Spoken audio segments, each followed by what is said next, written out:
นะมามินะมามิพุทธัง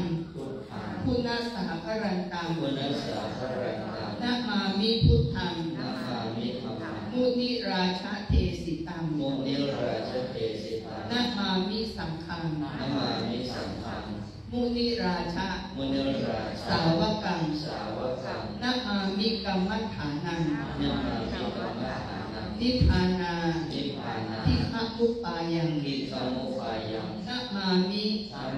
กัมมัฏฐานะกัมมัฏฐานะทายกาจติยังทายกาจริยังนิพพานะนิพพานะมัคคุเทศกังมัคคุเทศกังสัพพังโทสังสัพพังโทสังธรรมะชุโนธรรมะชุโน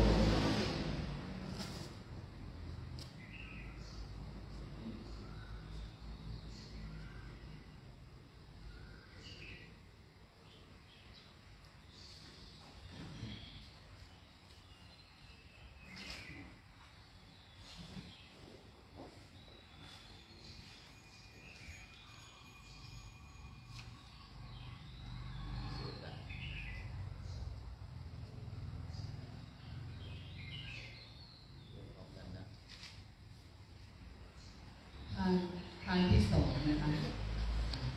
นำทานถวายพระอาจารย์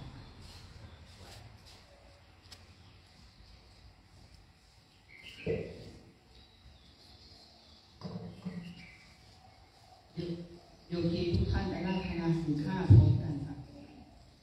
มายังทันเตติสรเนนะสานะ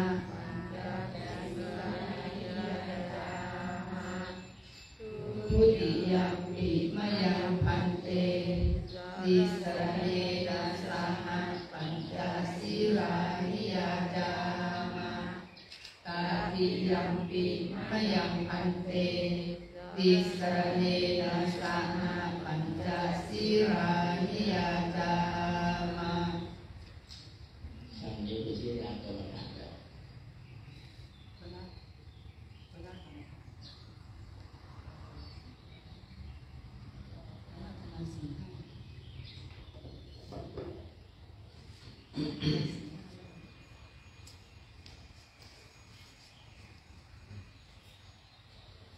นะโมตัสสะภะคะวะโตอะระหะโตสัมมาสัมพุทธัสสะ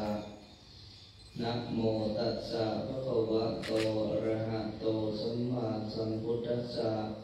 นะโมตัสสะภะคะวะโตอะระหะโตสัมมาสัมพุทธัสสะนะโมตัสสะภะคะวะโตอะระหะโตสัมมาสัมพุทธัสสะนะโมตัสสะภะคะวะโตอะระหะโตสัมมาสัมพุทธัสสะนะโมตัสสะภะคะวะโต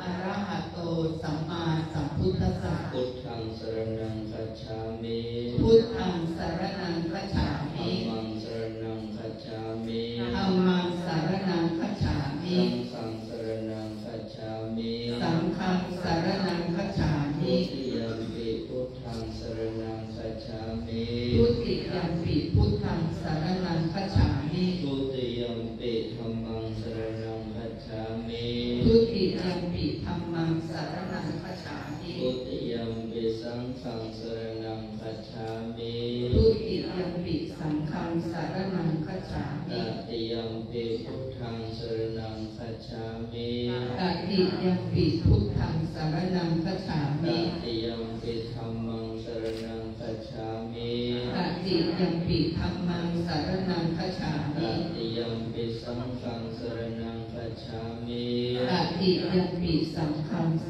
รณังคัจฉามิปานาติปาตาเวรมณีสิกขาปะทังสมาธิยามิปานาติปาตาเวรมณีสิกขาปะทังสมาธิยามิอาทินนาทานาเวรมณีสิกขาปะทังสมาธิยามิอาทินนาทานาเวรมณีสิกขาปะทังสมาธิยามิกาเมสุมิชฌาจารเวรมณีสิกขาปะทังสมาธิยามิกาเมสุมิจฉาจาราเวรมณีสิกขาปะทังสมาธิยามิมุสาวาทาเวรมณีสิกขาปะทังส สมาธิยามิ มุสาวาทาเวรมณีสิกขาปะทังสมาธิยามิ สุราเมรยมัชฌัปปมาทฐานาเวรมณีสิกขาปะทังสมาธิยามิ สุราเมรยมัชฌัปปมาทฐานา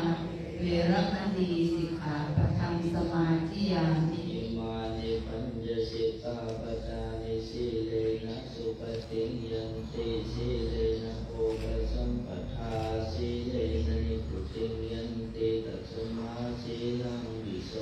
ทะเย สาธุสาธุสาธุขันทางที่สามนะคะยกอุ้มทางไว้ระดับศีรษะว่าตามนะคะอาจาริเยปมาเทนะทวารัตเยนะกตังสัพพังอัปปะราคังเข้ามาทุโนพันเต ขังโลกนามิตุมเหหิติเมสมิตพัง เข้ามามะพันเตนำพานไปถวายโอเคพระอาจารย์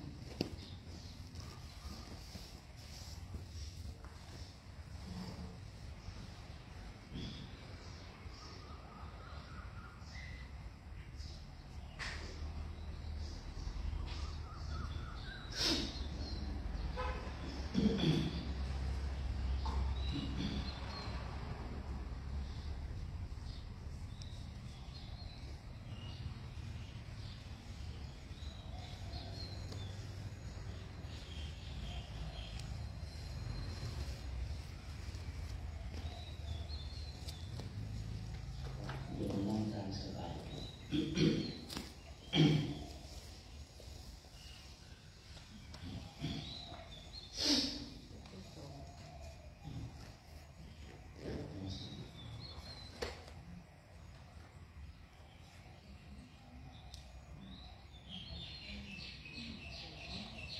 ตามอาจารย์นะตั้งนะโมสามจบแล้ว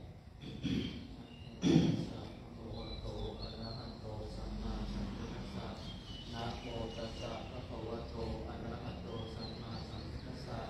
นะโมตัสสะภะคะวะโตอะระหะโตสัมมาสัมพุทธัสสะ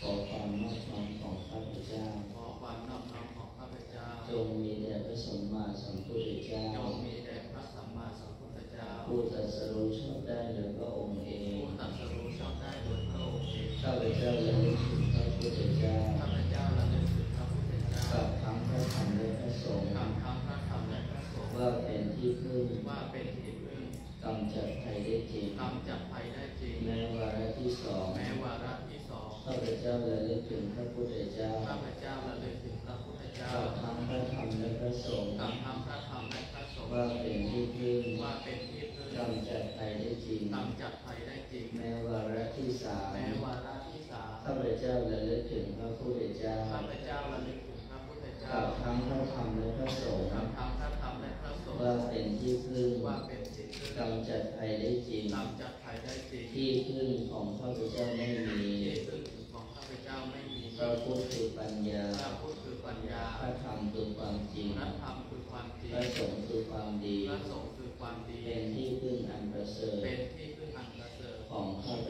เจ้าสิกขังปัญจสามิสิหิติมังสังโฆทาเรโตสิกขังปัญจสามิสิหิติมังสังโฆทาเรโตสิกขังปัญจสามิสิหิติมังสังโฆทาเรโตขอพระสงฆ์จงรับทราบว่าบัดนี้ข้าพเจ้าได้เป็นคฤหัสถ์ขอพระสงฆ์จงรับทราบว่าบัดนี้ข้าพเจ้าได้เป็นคฤหัสถ์ขอพระสงฆ์จงรับทราบว่าบัดนี้ข้าพเจ้าได้เป็นคฤหัสถ์ขอบอกคืนลาสิกขาว่าเป็นคฤหัสถ์ตั้งแต่บัดนี้เป็นต้นไป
เป็น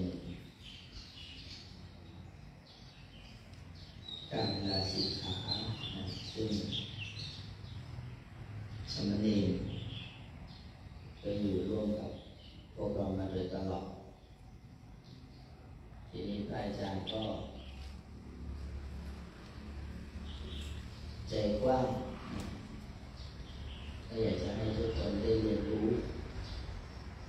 ในสิ่งที่อยากจะเรียนรู้ซึ่งเมื่อมีกิจที่จะต้องทำที่บ้านก็จะต้องบอกคืนลาสิกขาแล้วก็สามเณรทั้งสองรูปนั้นก็บอกคืนลาสิกขาเพื่อที่จะกลับไปทำภารกิจก่อนที่จะกลับเข้ามาอุปสมบทเป็นพระภิกษุต่อไปแต่โดยธรรมเนียมแล้วเนี่ยมันก็มีอยู่สองอย่างคือจะสึกก่อนก็ได้หรือจะบวชต่อไปเลยก็ได้ทีนี้ถ้าจะสึกก่อนก็ไม่มีปัญหาจะบวชต่อไปเลยก็ไม่มีปัญหาอย่างสามเณรแม่กี้เนี่ยจะบวชวันพรุ่งนี้นะวันที่5นี่เขาก็ไม่ได้สึกแต่เขาไปบวชที่ฝางพรุ่งนี้พระอาจารย์ก็ต้องเดินทางไปแต่เช้าดังนั้นปีนี้เนี่ยลูกเนรเราก็จะมีบวชพระถึง3 รูปด้วยกันนะพวกเราทุกคนได้อนุโมทนาอาจารย์เลยไม่ได้ใจหายใจคว่ำอะไรนะแต่ถ้ามันสึกแล้วสึกเลยนี่ก็น่าจะหาเลิกให้มันไม่เจอเหมือนกันทั้ง2 รูปเลยเตรียมวันที่3ใช่เตรียมบวชพระวันที่20 กว่าส่วนสามเณรพีนั่นยังไม่ได้ดูเลิกบวชพระให้แต่ก็จะพูดคุยกันในภายหลังเอาเรื่องของเราก่อนว่าวันนี้พวกเราทุกคนได้เข้ามาประพฤติธรรมปฏิบัติตนในธรรมะบารมีถือศีล8พวกเราต้องทำความเข้าใจก่อนว่าการถือศีลนั้นเนี่ยมันไม่ได้ถือแบบงมงายมันมีถือแบบปัญญากับถือแบบไม่มีปัญญาแต่ส่วนใหญ่พวกเรามักจะถือแบบไม่มีปัญญาถ้าอยากจะบอกว่ามันมีประโยชน์น้อยมากถ้าถือแบบไม่มีปัญญาเราเผลอๆถ้าถือแบบไม่มีปัญญามันตกนรกง่ายเพราะจิตมันเศร้าหมองหมายความว่าทำไมมันถึงตกนรกง่ายคำนี้ไม่ค่อยมีใครพูดแต่ถ้าโดยสภาวะอารมณ์แล้วมันเป็นอย่างนั้นบางคนถือศีลมันถือศีลแบบงมงายถือศีลนั้นถ้ามันขาดนิดขาดหน่อยมันเศร้าหมองใจมันยึดติดบางคนบวชพระไม่บวชศีล227ข้อใครจะไปรักษาไหวกลัวจะรักษาศีลไม่ได้คือศีลมันรักษามันแต่ใจมันดีแล้วกายมันดีเข้าใจไหมวิธีการรักษาศีลที่พระพุทธเจ้าสอนเนี่ยก็คือใจมีสัมมาทิฏฐิกายมันก็ประพฤติตามวาจามันก็ประพฤติตามเราลองไปดูอริยมรรคมีองค์8สัมมาทิฏฐิความเห็นถูกสัมมาสังกัปปะความดำริถูกสัมมาวาจาพูดถูกสัมมากัมมันตะกระทำถูกสัมมาอาชีวะการงานถูกสัมมาวายามะเพียรถูกสัมมาสติระลึกถูกสัมมาสมาธิตั้งมั่นถูกใช่ไหมอันนั้นนั่นหมายความว่าอะไรกายโยมจะถูกวาจาโยมจะถูกการงานโยมจะถูกเนี่ยมันจัดอยู่ในอริยมรรคมีองค์8ไม่ศีลเนี่ยมันมีในอริยมรรค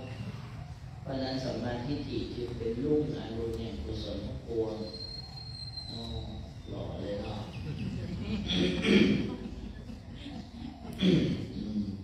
เอากลับลง3 ครั้ง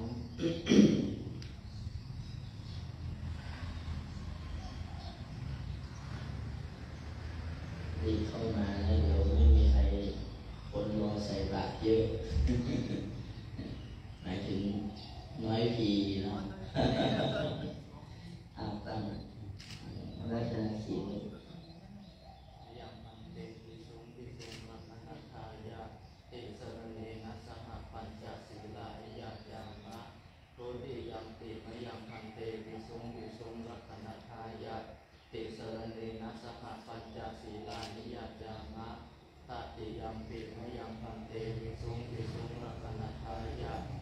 สรเนนะสหปัญจศีลานิยาจามะ นะโมตัสสะภะคะวะโตอะระหะโตสัมมาสัมพุทธัสสะ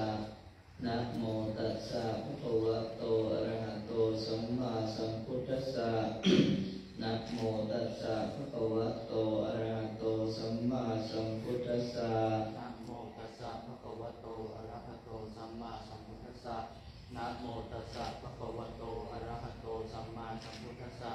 นะโมตัสสะภะคะวะโตอะระหะโตสัมมาสัมพุทธัสสะ พุทธังสรณังคัจฉามิ พุทธังสรณังคัจฉามิ ธัมมังสรณังคัจฉามิ ธัมมังสรณังคัจฉามิ สังฆังสรณังคัจฉามิ สังฆังสรณังคัจฉามิ ทุติยัมปิพุทธังสรณังคัจฉามิ ทุติยัมปิพุทธังสรณังคัจฉามิ ทุติยัมปิธัมมังสรณังคัจฉามิ ทุติยัมปิธัมมังสรณังคัจฉามิ ทุติยัมปิสังฆังสรณังคัจฉามิ ทุติยัมปิสังฆังสรณังคัจฉา ต มิ ติยัมปิพุทธังสรณังคัจฉามิ ตติยัมปิพุทธังสรณังคัจฉา ต มิ ติยัมปิธัมมังสรณังคัจฉามิ ตติยัมปิธัมมังสรณังคัจฉา ต มิ ติยัมปิสังฆังสรณังคัจฉามิ ตติยัมปิสังฆังสรณังคัจฉา ปา มิ นาติปาตาเวรมณีสิกขาปะทังสมาธิยามิ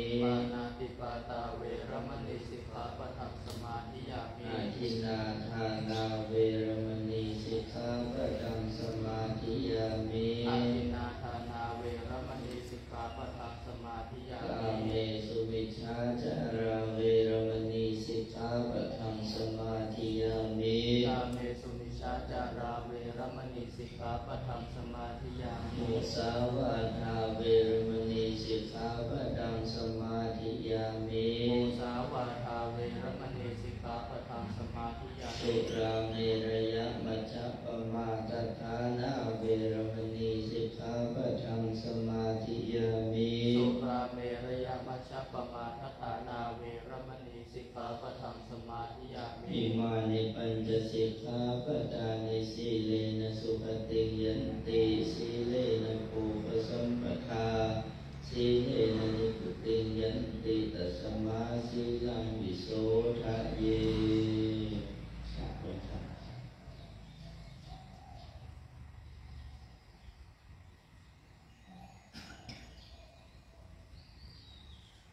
บาตา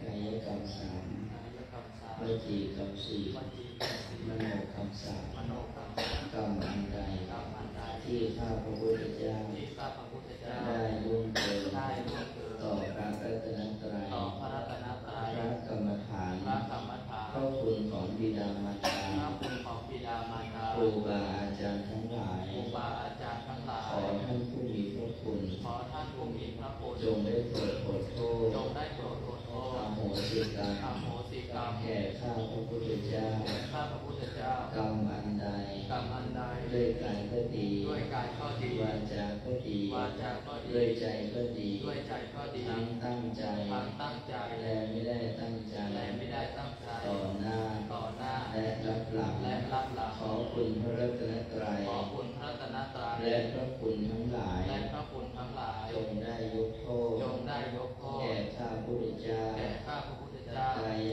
กรรมัง กายกรรมัง วาจากรรมัง วาจากรร ม มัง โนกรรมัง มโนกรรมั สั ง นจินจักโทสัง สันติจักโทสัง อาสันจินจักโทสัง อาสันติจักโทสั สั ง พพังโทสัง สัมพังโทสัง สัพมันตุโน พระมันตุโน ลงสามคำ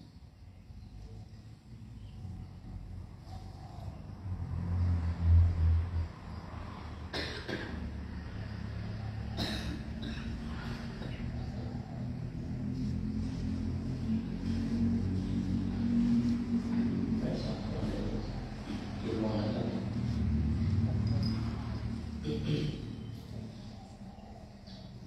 สำหรับพวกเราท่านทั้งหลายเขาจะได้ประพฤติปฏิบัติกันต่อไป อันนี้ก็มอบให้เป็นของที่ระลึกนี่เป็นของที่พระบาทสมเด็จพระเจ้าอยู่หัวทรงพระราชทานเพื่อความรู้นะแก่พวกเราทุกคนทุกท่าน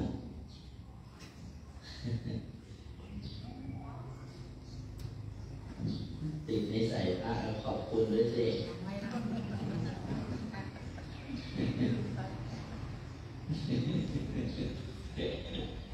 อันนี้ก็เป็นหลักสูตรพระราชทานอันนี้ก็จะง่ายกว่าหนังสือนั้นก็ที่เคยแจกไปก็ต้องอ่านด้วยอันนี้เป็นหลักปฏิบัติเป็นของพระราชทานของพระบาทสมเด็จท่านทรงพระกรุณาโปรดให้เป็นกรณีพิเศษในการองค์การบวชในธรรมบารมีเพื่อถวายเป็นพุทธบูชาและในวันวิสาขบูชาและถวายเป็นพระราชกุศลแด่พระบาทสมเด็จพระเจ้าอยู่หัวในครั้งนี้ขออนุโมทนากับพวกเราทุกท่าน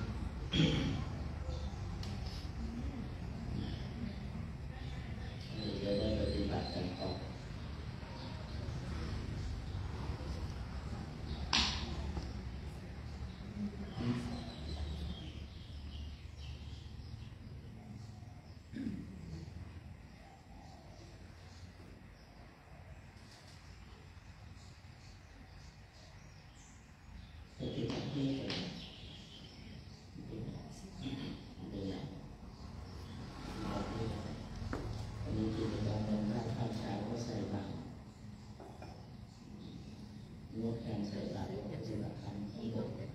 ใครที่มาใส่บาตรก็มาใส่บาตร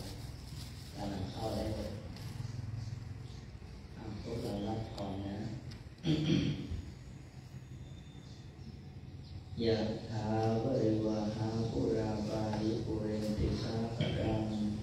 เอวเมวะอิโตทินังเปตานังอุปกปปติ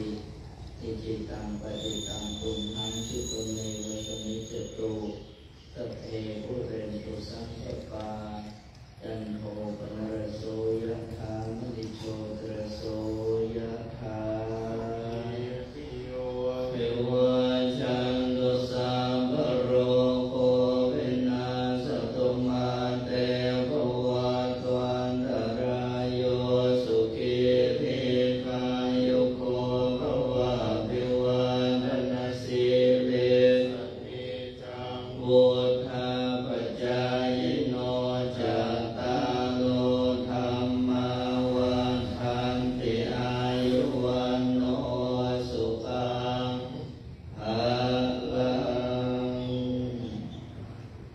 โมทนากับพวกเราเดินทางไปได้ปฏิบัติต่อนะโยมมีทุกท่านกราบไปครับอัญชลีวันทาอภิวาทอัญชลีวันทาอภิวาทอัญชลีวันทาอภิวาทอัญชลีวันท